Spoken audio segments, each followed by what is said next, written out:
Old buildings challenge super-aged society, expert. The large number of old buildings in Taipei is making it more challenging to address the city's rapidly aging population, a housing researcher said.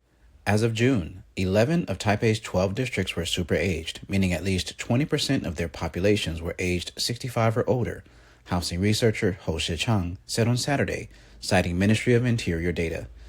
73% of the city's buildings are at least 30 years old, he added. For every 1.37 homes in the city, there is one that was built before the 9/21 earthquake in 1999. Of the 368 administrative regions and districts nationwide, 191, 51.9% of the total are super-aged. While the aging population is a nationwide problem, the situation is particularly pronounced in Taipei, where 90% of districts are super-aged and half of the homes are more than 40 years old. As many as 18% of the city's homes are 50 years old or older, and that number is growing as urban renewal efforts fail to keep pace. With housing prices so high, some buyers favor older buildings, which offer more space at lower prices.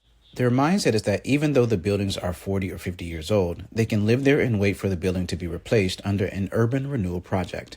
Ministry data showed that of the 4,435 property sales and transfers in Taipei in the second quarter of this year, 2,829 were in buildings that were older than 30 years old, accounting for 63.79% of the total.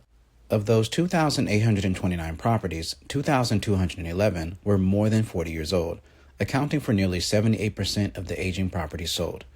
1 out of every 1.56 residential transfers in Taipei is an old property. Only 91 properties sold in the past 5 years were new, accounting for about 2.05% of the total. That means that only 1 out of every 48.78 property transfers in Taipei is a new property. A building built before 1999, when new construction standards were introduced to improve the earthquake resilience, is not necessarily dangerous to live in. However, buildings constructed after that date follow stricter standards.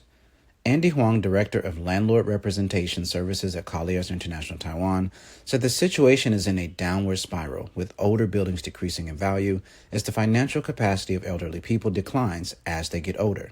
Outside assistance is needed to balance the quality of life and financial situation of older people, especially amid this housing market.